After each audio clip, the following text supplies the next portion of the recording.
What has happened here? What? Who did this? Who did such a thing? Who? Who could it possibly be?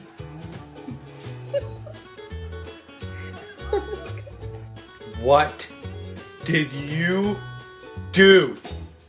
He can't reconnect the cable, but he can flatter his dad. What did you do?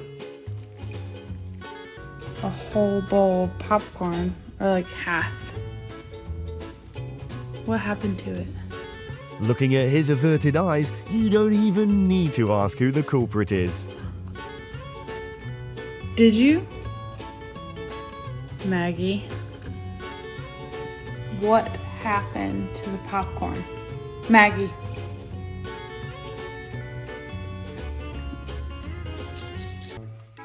Monty, was it you that knocked over the rubbish bin? When you've tried everything you can to run away from your master, but things don't go your way. Los Ellen, lucu loh ini, lihat ini. Oh iya, Lucu ya doginya ya? iya bisa ya. Dogi ngerasa bersalah kayak gitu ya? Iya, kalau manusia bisa kan self control. Walaupun merasa bersalah, tapi mukanya terlihat inosen. Oh. Malah ya manusia tuh kalau bersalah lebih galak loh Sir. Oh ya? Iya.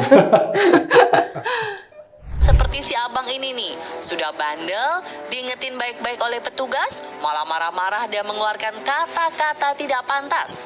Apalagi si abang ini sambil membonceng anak dan istrinya. Kemana?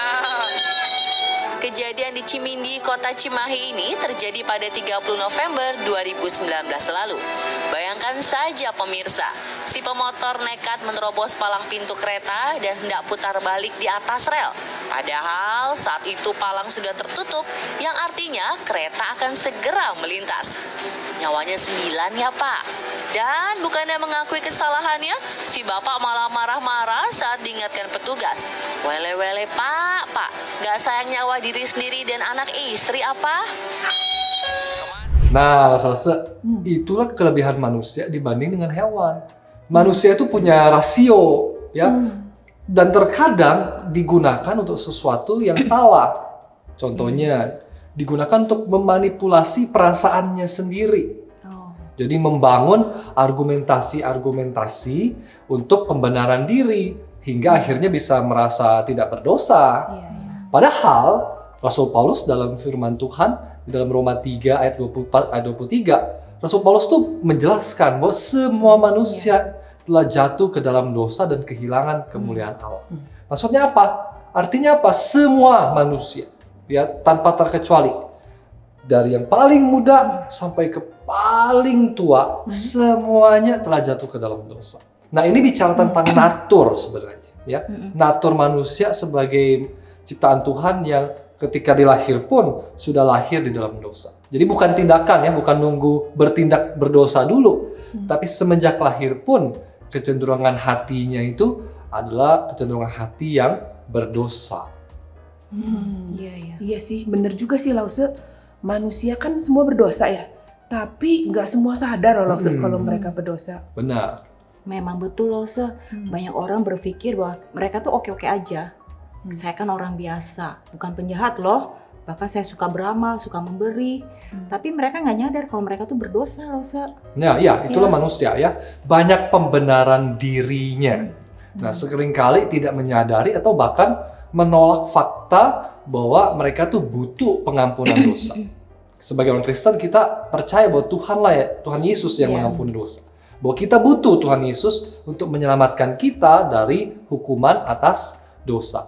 Nah, langsung kita mau belajar nih dari cerita minggu ini, ya, tentang Yesus memberi makan 5.000 orang dan juga tentang bagaimana Tuhan berjalan di atas air. Nah, saya mau tanya dulu nih, apa sih kesamaan dari cerita ini?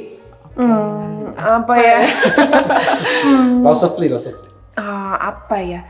Mereka sama-sama menyadari bahwa mereka perlu pertolongan Yesus. Tapi Lause, buat kisah yang 5.000 orang ini yang dikasih makan sama Tuhan Yesus itu tuh, apakah mereka semua sadar kalau posisi mereka itu orang berdosa dan membutuhkan pertolongan Yesus?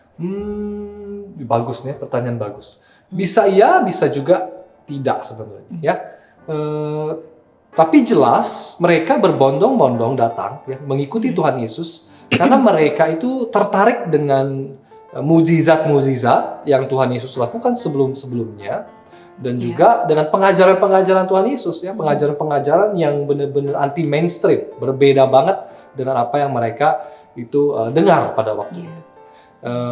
Jadi tidak jelas sebenarnya apakah mereka ikut Tuhan tuh karena mereka sadar mereka berdosa gitu dan mereka sadar mereka butuh juru selamat di dalam pribadi Tuhan Yesus. Nah, kita juga mungkin dulu pernah ya ada di posisi seperti orang-orang ini. Kita ikut Tuhan tapi kita sepenuhnya tidak mengerti gitu akan kebutuhan utama kita ngikut Tuhan Yesus itu sebenarnya adalah kita ikut Tuhan untuk kebutuhan-kebutuhan yang rohani, ya, kebutuhan pengampunan dosa. Seringkali juga dulu mungkin kita ikut Tuhan itu karena motivasi-motivasi yang material. Mungkin kita pengen dapat sesuatu secara materi ya, bisa pekerjaan yang lebih baik ya. Kita mungkin pengen harta yang lebih banyak dan seterusnya. Kesehatan dan berbagai macam bentuk keinginan-keinginan kita yang materi. Nah, mungkin kita juga ikut Tuhan, mencari Tuhan karena hal-hal seperti itu gitu.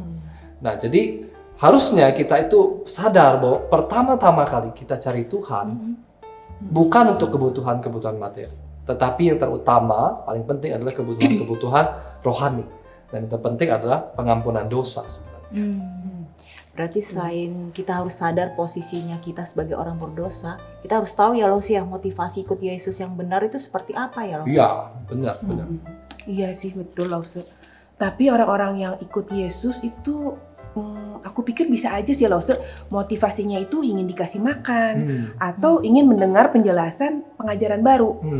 Ya terbatas sih Lause dengan motivasi duniawi ya. Ya betul sekali Lause. Kemungkinan besar orang-orang banyak itu ngikutin Tuhan Yesus itu karena pengen dapat berkat jasmani aja gitu. Ya, walaupun pasti sebenarnya Tuhan Yesus juga peduli ya dengan berkat jasmani bagi mereka. Buktinya Tuhan Yesus peduli dengan orang banyak itu. Ya mereka kan ikut Tuhan sudah sepanjang waktu, sudah sampai malam dan mereka belum makan. Nah Tuhan tuh peduli loh. Dia segera minta murid-muridnya cari ya, pergi ke kota-kota cari makanan gitu untuk orang banyak itu.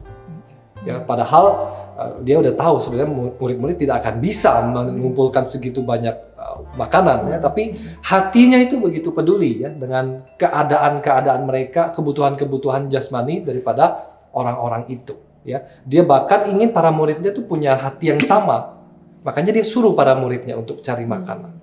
Nah, tetapi kan Tuhan tidak berhenti hanya pada memberi berkat jasmani itu. Tuhan pengen orang-orang ini selain diberi makan jasmani, tetapi juga diselamatkan dari dosa-dosanya, diampuni dari dosa-dosanya. Nah, orang banyak pada waktu ikut Tuhan kan mereka sepenuhnya mungkin memikirkan berkat-berkat jasmani. Dan ini satu motivasi yang sangat-sangat tipis gitu ya, cetek. Kenapa? Karena ketika tidak didapatkan mereka mungkin segera akan meninggalkan Tuhan. Jadi harusnya motivasi yang tepat ya dalam mengikut Tuhan Yesus itu harus seperti apa loh, Se? Nah, pertama kita itu harus menyadari bahwa kita adalah seorang yang berdosa.